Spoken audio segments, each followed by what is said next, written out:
Merci.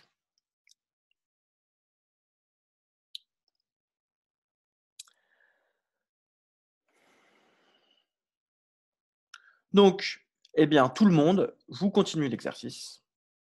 Et ceux qui ne savent pas calculer le cardinal de oméga, ben, vous calculez le cardinal d'oméga.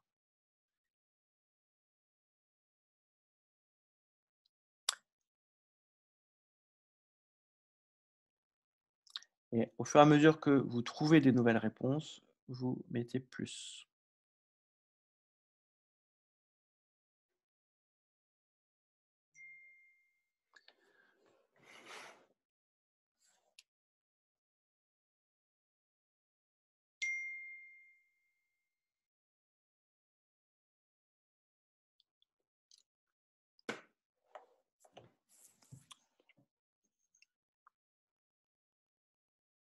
Bon, vous levez la main quand vous avez trouvé le cardinal de oméga, que je vois un petit peu. C'est pas évident, mais ça fait partie des gammes. Vous devez trouver le cardinal de oméga. C'est pas facile le dénombrement, j'en suis conscient. C'est pour ça que je vous ai fait exprès un cahier de gamme, pour que vous compreniez que il se passe toujours la même chose en fait, sur ces petits exercices-là. Posez-vous la question: «Comment je fais pour construire une injection?»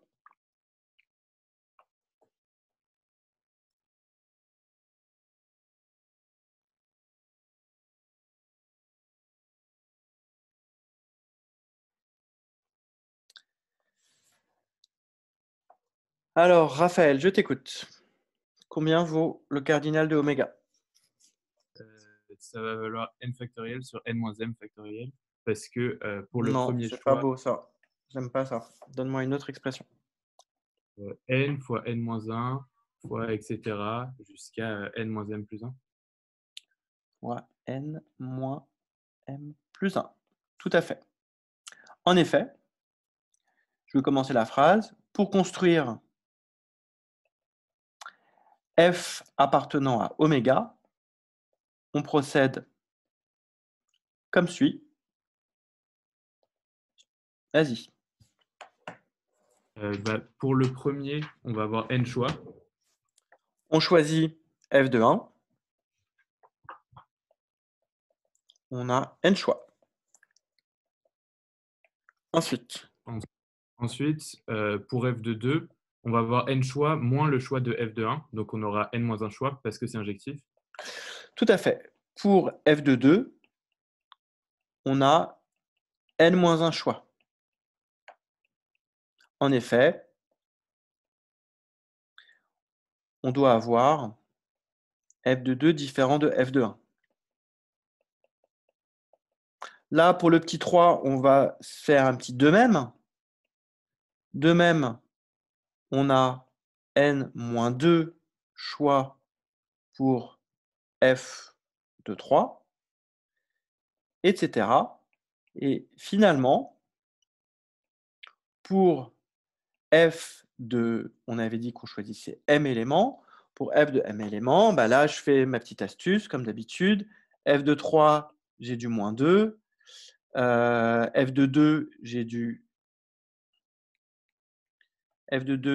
m-1. Donc finalement, pour f de m, on a eh bien, n moins m-1 choix.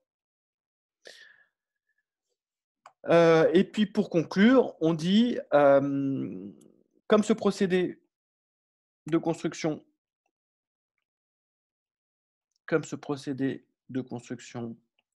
est exhaustif et sans redondance, on a cardinal de oméga qui est égal au produit de tout ça, n moins un choix, n choix, puis n moins un choix, jusqu'à n moins m moins un choix. Ceci, c'est égal à n. J'ai combien, Raphaël, j'ai combien de facteurs dans ce produit? On va en avoir n moins m. Perdu, Non, hors sujet, m. KO, on a m facteurs. On a fait m choix. on a m facteurs. On n'a même pas besoin de les compter. Par l'analyse de la situation, c'est évident qu'il y a m facteurs.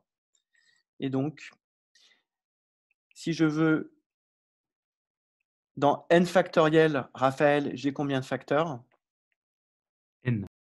N facteurs. Et donc, si je veux récupérer mes m facteurs, il suffit que j'enlève les n moins m premiers.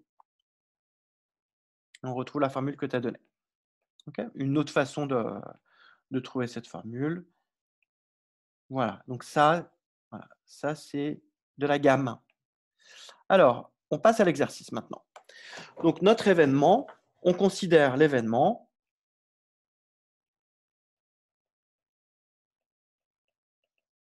A qui est égal à, donc, la suite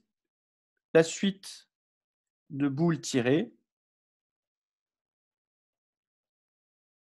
est strictement croissante.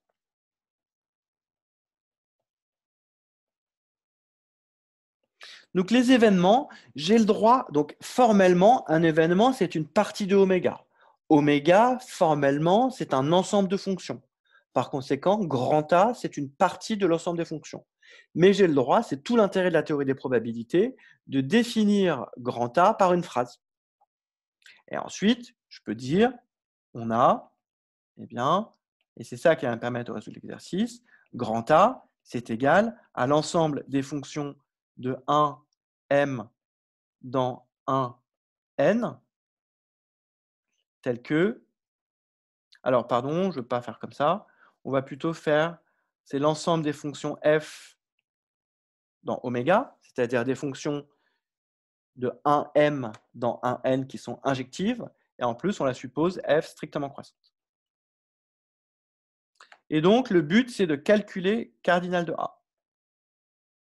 Calculons cardinal de A. C'est un peu plus subtil, mais c'est un exercice qu'on a déjà résolu. Donc, baissez la main tout le monde et que je vous vois un petit peu progresser. Et donc, vous allez lever la main au fur et à mesure que vous trouvez le cardinal de A. Bon, il y en a certains qui l'ont immédiatement. Ils l'ont en réflexe. Et donc, eux, le jour du concours, ils voient ça, clac, ils lancent la question. 5 minutes plus tard, ils passent à la question suivante. C'est une question qui est non bateau, c'est une question qui est bateau-cranté. Clac, ils ont empoché 2 points ou 3 points. Parce qu'ils connaissent bien leurs exercices classiques. Et les autres, ils cherchent. Et du coup, ils peuvent éventuellement ne pas trouver, paniquer et rentrer dans une spirale un petit peu descendante, quoi.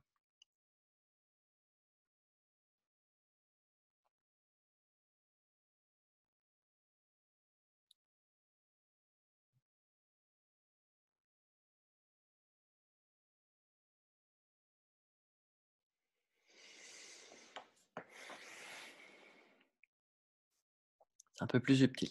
C'est plus de la gamme, ça. Ça, c'était pas dans les gammes. Et l'autre, c'est une gamme. Il n'y a pas de réflexion. Il faut juste décrire le procédé de construction. Là, il y a une petite astuce, une petite réflexion.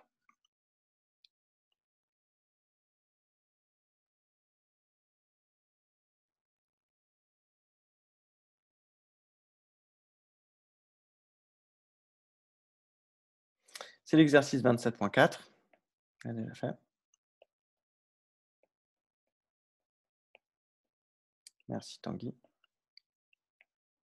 Alors Tanguy, explique-nous comment on fait pour calculer le cardinal de A.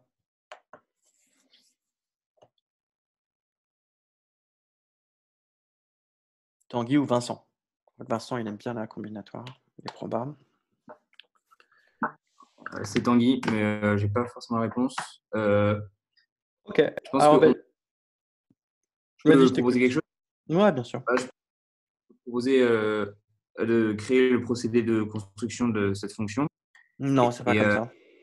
C'est trop compliqué. Parce que du coup, fonction strictement croissante, c'est-à-dire, bon, le premier choix, j'ai n choix pour le premier élément. Le deuxième choix. Le deuxième choix, il faut que mon f de 2 il soit strictement plus grand que le f de 1. Donc, ça va dépendre. Si f de 1 il vaut 2, ben, j'ai n moins 3 choix. Si f1, donc, ça ne fait pas vraiment des cas qui sont égaux. Ça fait, si f de 1 il est petit, j'ai énormément de choix pour f de 2.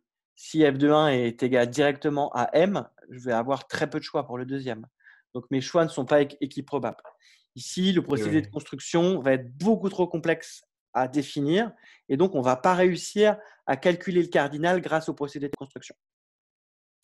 Victor, comment on fait pour calculer le cardinal de A? Du coup, l'idée, c'est en fait de prendre une partie à m éléments dans l'ensemble à n éléments et après, on les ordonne par ordre croissant. Du coup, on se retrouve sans répétition et du coup, on prend la réponse. Ça va être m parmi n. Tout à fait. C'est cardinal de A est égal à m parmi m. En effet, là, je vais vous refaire la petite justification. Alors, en effet, tiens, qui veut proposer une phrase, une justification, une rédaction? Baissez la main ceux qui ne veulent pas et ceux qui veulent. Là, on est plus dans la littérature, le français que les maths. C'est une des spécificités de la combinatoire. Alors, Julien, vas-y. En effet, qu'est-ce que tu dirais, toi, pour justifier ça? Pour construire un élément de A, on choisit m éléments dans un n qui correspondent aux images de 1n par la fonction f. Et ensuite, on n'a qu'un choix pour l'attribution des antécédents pour ces images.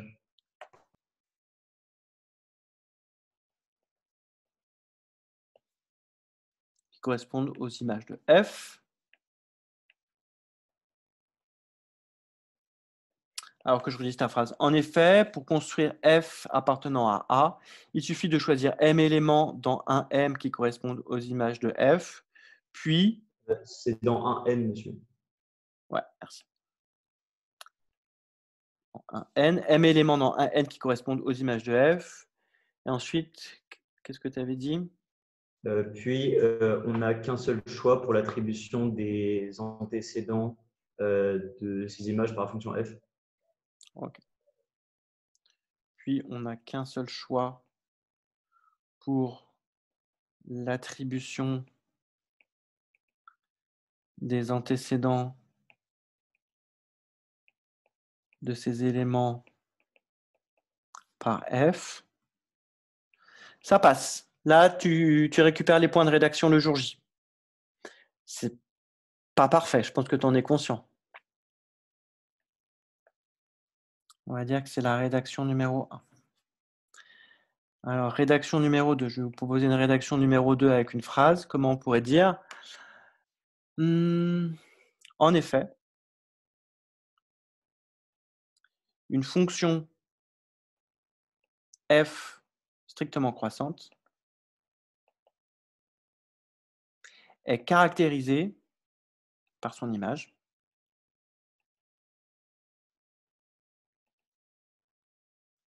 Là, pour être encore plus précis que son image, je vais être redondant par son image f de 1m. Là, je vais encore être redondant qui est inclus dans 1n. Et je vais rajouter une petite incise qui est une partie. Alors, du coup, je vais enlever ça et je vais dire qui est une partie à m éléments, qui est une partie à m éléments de 1n. Ensuite, je fais le lien entre mes deux théories en disant comme il y a m parmi n telle partie, comme il y a m parmi n telle partie, on a le cardinal de A qui est égal à m parmi n.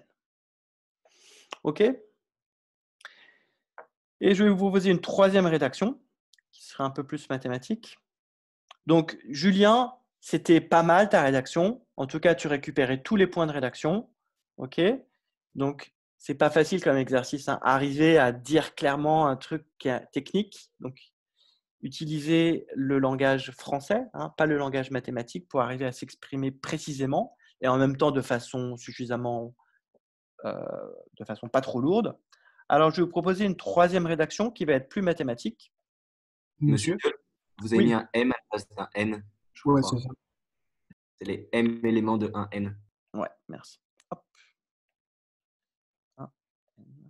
C'est très bien. Tous ceux qui me corrigent là sur mes petites fautes de frappe, vous suivez bien, vous comprenez bien ce qui se passe en direct, c'est très bien. Troisième rédaction, on va être un petit peu plus mathématique. Considérons, en effet, donc là, j'ai annoncé mon résultat en tête et je le démontre, d'où l'expression en effet. En effet, considérons l'application grand phi qui va de oméga dans l'ensemble des parties de 1n qui a une fonction f associe l'image de cette fonction. Là, je vais utiliser la notation que j'ai donnée en cours, f crochet de 1m. Espérons que je ne me trompe pas sur mes indices cette fois-ci. En effet, considérons cette application qui a une fonction associe son image. Comme les éléments de oméga sont injectives, comme les fonctions de oméga sont injectives, on a, eh bien, pour chaque fonction de oméga, l'image de f, l'image de l'ensemble de départ par f, et de cardinal m. Une fonction injective, son image, c'est le même cardinal. Voilà. Et donc ça, c'est la première chose. Et de plus, alors comment on va pouvoir dire ça?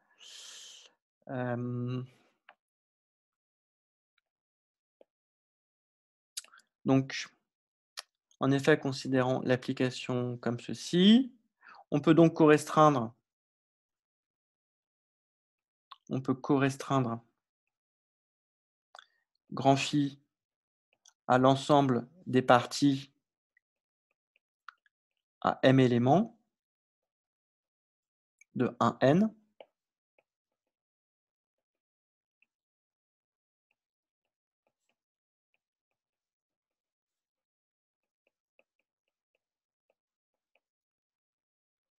Et enfin, pour conclure,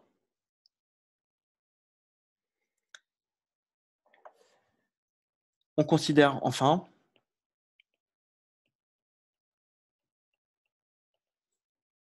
eh bien, on va noter ça psi qui va de A dans l'ensemble des parties à m éléments de 1n, qui a une fonction strictement croissante associe son image.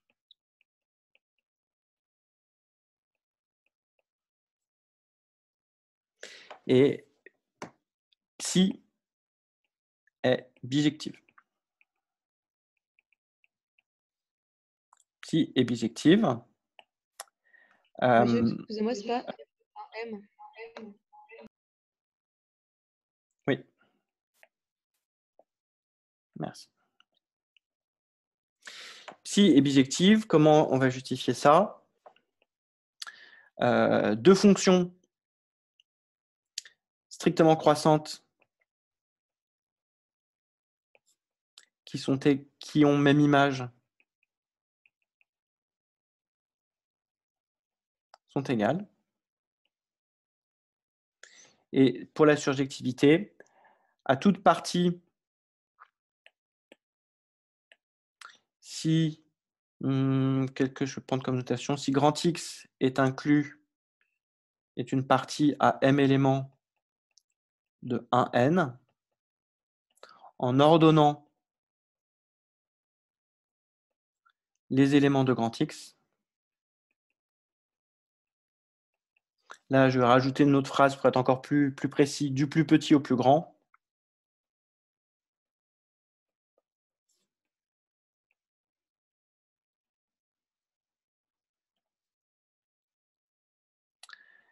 en ordonnant, on obtient une fonction strictement croissante, f, telle que l'image de phi par psi est égale à grand X. Bon, là, je suis conscient, et bon, c'est un peu un contre-exemple que je vous ai fait. Là, je vous ai fait quelque chose, hein, je vous dis des fois, attention à ne pas vous embourber. Là, je me suis embourbé. C'est-à-dire, je suis parti dans une explication, et plus j'avançais dans mon explication, plus j'alourdissais mon explication, et à la fin, ouais, on a compris. Donc ici,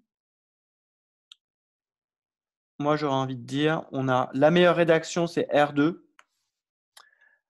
La deuxième meilleure rédaction, c'est R1. Et la troisième rédaction, elle est plus formelle, mais elle est lourde.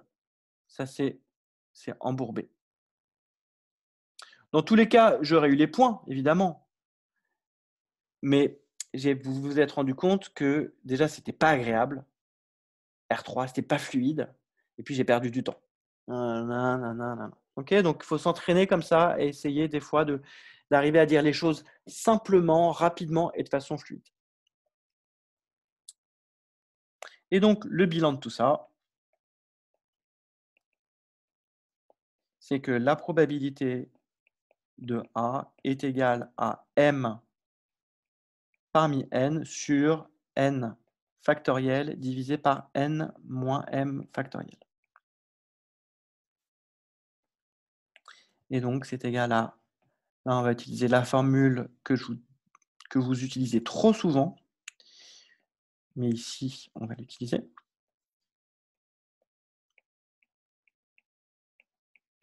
Et donc, tout se simplifie. Et il me reste 1 sur M factoriel. Hein, donc, j'ai été long sur cet exercice parce que j'ai vu que vous n'étiez pas tous au point sur le résultat classique. Hein, mais on aurait pu être un peu plus rapide. Voilà pour P de A. Alors, on va passer à la deuxième question. Cette fois-ci, on change d'expérience aléatoire. Et au lieu de faire un tirage sans remise, eh bien, ce que je fais, c'est je tire une boule, hop, je note son numéro. Ah bah, j'ai tiré le 7, puis je remets la boule. Et je retire une autre boule, je note son numéro. Ah, j'ai obtenu 4, je remets la boule, je retire une boule, 7, etc. Donc, cette fois-ci, lorsque je fais… donc, cette fois-ci, on considère un autre univers. Et donc, bah, oméga, c'est juste égal à l'ensemble, cette fois-ci, des M-uplets, x1, xm. Ça c'est un M, chaque M-uplet représente le numéro de la boule qui a été tirée, donc ça appartient à 1n à la puissance m. Et j'ai aucune condition. J'ai aucune condition sur les xi, pas de condition d'injectivité. IE on pose. Oméga est égal à, eh bien, tout simplement, 1n à la puissance m. Donc voilà mon nouvel univers. Alors je vais quand même prendre la version fonctionnelle. On prend plutôt la version fonctionnelle. On prend plutôt la version, donc là c'est la même astuce que tout à l'heure. On prend plutôt la version fonctionnelle de oméga. Je vous rappelle, hein, subtilité de la théorie des ensembles, une suite ou une fonction, c'est pareil en fait. Une famille ou une fonction, c'est pareil. La version fonctionnelle de oméga, bon, là mon oméga quand même, pas bien écrit, en prenant oméga, bah, c'est juste l'ensemble des fonctions de 1m dans 1n. Voilà. Et donc le cardinal de oméga, on a donc le cardinal de oméga, c'est égal à n à la puissance m. Attention à ne pas tomber dans le piège ici, il y a une inversion des ordres. Voilà, et donc maintenant, on cherche premièrement la probabilité, donc on pose encore, pour cette fois-ci, notre événement grand A, c'est encore les fonctions de oméga qui sont strictement croissantes. Bon, ça tombe bien, donc je ne l'ai pas dit, mais on munit oméga de la probabilité uniforme. Et donc, notre événement grand A, c'est le même que tout à l'heure, et donc il a le même cardinal que tout à l'heure. Et donc, on a cette fois-ci la probabilité de A qui est égale au cardinal de A sur le cardinal de oméga. Donc, c'est la même chose que tout à l'heure. Okay, donc, c'est M parmi N sur N factoriel. Non, pas du tout, je raconte n'importe quoi. C'est pas ça. C'est N factoriel sur N moins M factoriel sur N à la puissance. Alors, on va prendre quand même cette petite. Donc là, vous, comment vous l'écrivez? Comme vous êtes des ordinateurs, vous écrivez. Parmi N sur N puissance M. Vas-y, je t'écoute, Bastien. J'ai pas entendu. Est-ce que ce ne serait pas M parmi N sur N puissance M? Parce que là, vous avez remis le cardinal de oméga de la précédente question, je crois. Tout à fait. Je me suis trompé. Donc, ça, c'est égal à M parmi N sur M à la puissance N. Et donc, c'est égal à. C'est N plus. C'est N puissance M. Merci. On va y arriver.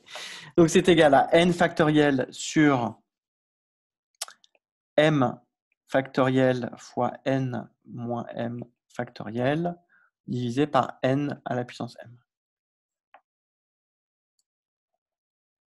Alors ça, je veux quand même. Bon, cette écriture est compacte, elle est facile, on n'a pas besoin de réfléchir pour l'écrire, mais c'est quand même intéressant d'écrire que ça, c'est égal à. Ici, je vais récupérer mon point de vue habituel sur N, sur M parmi N, en disant que c'est N fois N-1 fois etc. fois N moins M plus 1. J'ai fait M facteur. Je divise par M factoriel.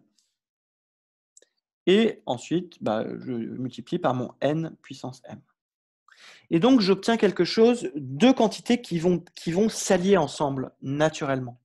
C'est que effectivement, là, j'ai M facteur et là aussi, j'ai M facteur. Vous pourrez me dire, là aussi, j'ai M facteur. Mais ça m'intéresse moins. On verra quand même ce qu'on peut en faire. On aura deux écritures possibles. Et donc, ça, je peux naturellement l'écrire. Bon, lui, pour l'instant, j'y touche pas. Et ensuite, je peux écrire que c'est N fois N-1 fois etc. fois N moins M-1. Je vais l'écrire comme ça pour forcer à apparaître divisé par N fois N fois etc. fois N. Et on a exactement 1 à chaque fois en face de l'autre. J'ai le même nombre de facteurs en haut et en bas. Et donc ça, alors ce facteur-là, évidemment, bon, celui-là, il vaut 1.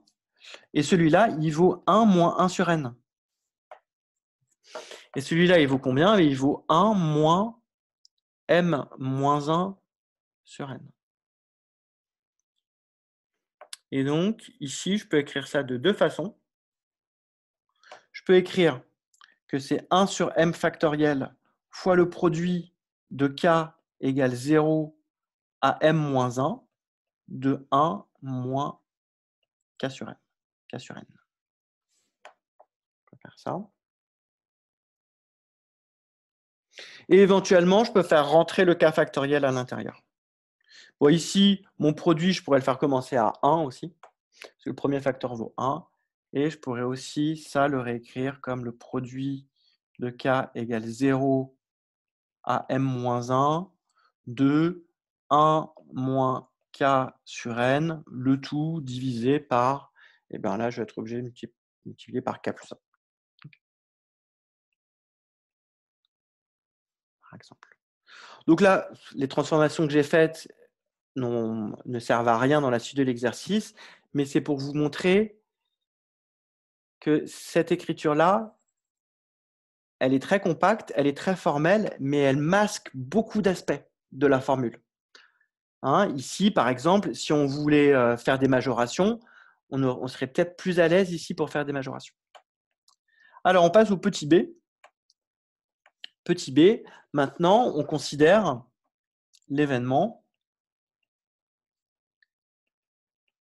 C'est les numéros des boules tirées forment une suite croissante. Les numéros des boules tirées forment une suite croissante. IE, on pose. Donc là, j'ai tout à fait le droit d'écrire mon événement avec des guillemets et une phrase en français, mais qu'est-ce que ça représente? Ça représente une partie de oméga. Donc B, c'est simplement l'ensemble des fonctions de 1m dans 1n qui sont croissantes. Et donc, il faut donc dénombrer grand B. On cherche grand B. Bon, bah là, ça ne s'invente pas. Méga astuce. Levez la main, ceux qui sont capables, ceux qui la connaissent, cette méga astuce pour trouver le cardinal de grand B. Je sais que Lucie l'avait trouvé. Voilà. Méga astuce. Comment on fait? Eh bien, en fait, on va dire que on va considérer. Donc là, c'est quelque chose que je vous avais expliqué.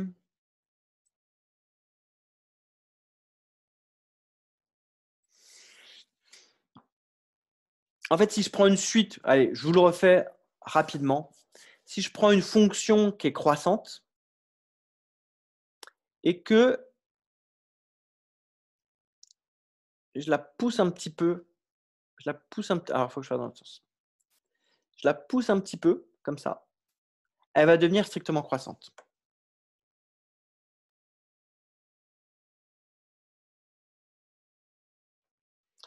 Alors, je vais tout de suite aller dans la formalisation, ça sera plus simple. Considérons l'application grand phi qui va de l'ensemble des fonctions de 1m dans 1n dans l'ensemble des fonctions de 1m dans 1n plus m moins 1. Et qu'est-ce qu'elle fait cette fonction? Eh bien, à une fonction f, elle associe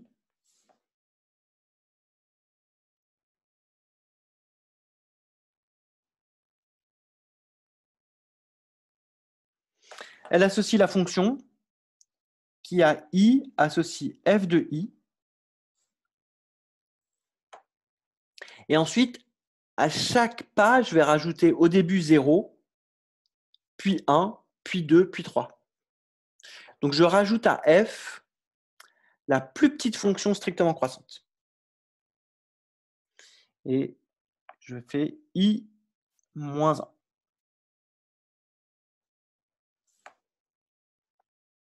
Ce que j'avais noté vraisemblablement lors du précédent TD où j'avais corrigé cet exercice. Est-ce que quelqu'un se souvient de la notation que j'avais choisie? Vous pouvez prendre la parole. Iota. Iota. J'avais noté ça iota. OK. Rajouter iota. Hein, donc, qu'on peut noter f plus, j'ai rajouté un iota. En fait, c'est peut-être l'année passée où j'avais noté ça différemment. J'avais noté ça f dièse. Je prends une fonction et je prends, hop, si je rajoute un iota à la note pour les musiciens, si je rajoute un iota en hauteur à la note f, j'obtiens la note f dièse qui est juste au-dessus. Et donc, eh ben, en fait, il se trouve, donc, on considère cette application phi, et phi établit une bijection entre les fonctions. C'est-à-dire, si j'ai une fonction croissante et que je lui rajoute un iota, ça me fait une fonction strictement croissante. Entre les fonctions croissantes de 1m dans 1n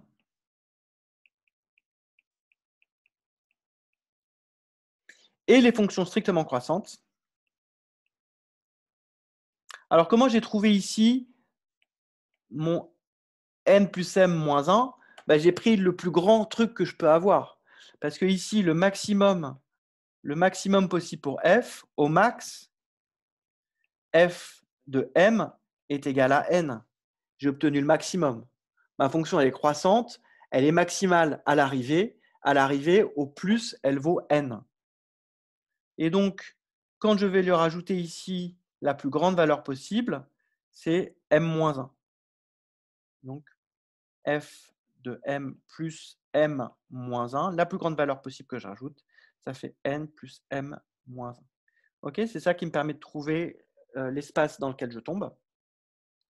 Et évidemment, il ne s'agit pas du tout d'une preuve là, il s'agit d'une façon pour retrouver la preuve. Et les fonctions, entre les fonctions croissantes et les fonctions strictement croissantes. Alors, si par hasard, à l'oral ou à l'écrit, vous tombez sur un moment donné, il faut que je dénombre l'ensemble des fonctions croissantes. Eh bien, si vous vous souvenez de la méthode, vous pouvez le dire de la même façon que je le dis. Pas besoin de tout démontrer, vous le dites. L'examinateur, il sait exactement ce qu'il y a derrière. Il sait que c'est un exercice derrière qui va être suffisamment calculatoire et pénible à faire. Et il voit, ah bah ok, le mec, il connaît l'astuce, il a trouvé les bons indices, c'est bon, je le laisse passer. Ou alors, non, je ne le laisse pas passer, faites-moi les détails. Mais dites-vous bien que dans ce cas-là, vous avez la possibilité de dire bah, je sais que j'ai une bijection entre ça et ça, machin, donc il suffit de dénombrer les fonctions strictement croissantes à droite et ça fait ça. Et l'examinateur peut très bien dire ok, ça passe, il maîtrise bien son classique, il l'a bien dit, il a l'air sûr de lui. Ok, on va passer à la question suivante. Très bien. C'est-à-dire, ne vous lancez pas dans le bourbier si ce n'est pas nécessaire. Parce que derrière, s'il faut démontrer que c'est strictement bijection, il faut montrer que c'est bien défini à l'arrivée, il va falloir calculer la bijection réciproque, ça ne va pas être forcément agréable. Et les fonctions strictement croissantes de 1n dans 1n plus m moins 1. Bilan. Eh bien, le bilan, c'est que le cardinal de l'ensemble des fonctions croissantes est égal au cardinal de l'ensemble des fonctions de 1n, et non, c'est du m, dans 1n plus m moins 1, tel que f est strictement croissante. Et ça, on vient de le calculer. C'est égal à n plus m moins 1, m parmi ça. Et là, on peut écrire d'après petit 1. Et donc, on a terminé l'exercice.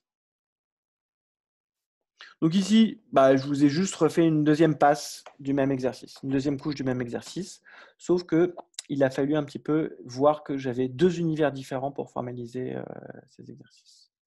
Donc bilan, la probabilité de B, et ici, je vais juste me satisfaire de cette formule, je ne vais pas chercher à aller plus loin.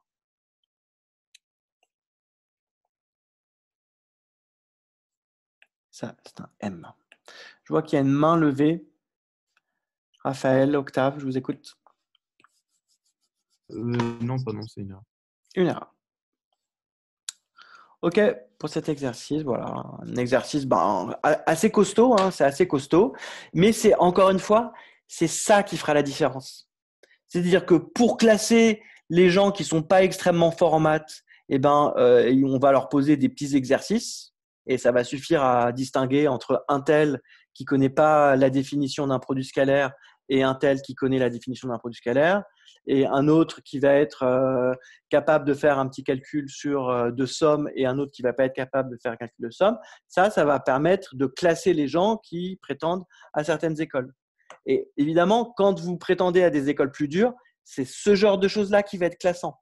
Si vous êtes capable vous connaissez par cœur la somme des k carrés, de k égale 1 à n, c'est pas classant ça. Ça, a priori, on attend que tout le monde sache le faire. Ce qui va être classant, c'est les choses plus difficiles. C'est là-dessus que vous allez être sélectionné a priori. Voilà pour cet exercice. Donc, un exercice classique, et comme je le redis, un exercice classique assez costaud, assez conséquent, avec plusieurs astuces, des problèmes de rédaction, etc. etc. Voilà, on se retrouve cet après-midi. Amenez quand même le cours de maths, éventuellement. Je ne pense pas qu'on fera de maths, mais amenez éventuellement le cours de maths. On fera de l'informatique. C'est très important de reprendre ce dernier poly que je vous ai envoyé en PDF sur les équations différentielles. Ça sera un thème majeur exploré dans la PAL de samedi. Donc, préparez vos questions et je vous réexplique tout ça. Voilà, je vous dis à tout à l'heure. Je vous souhaite un bon appétit et je reste disponible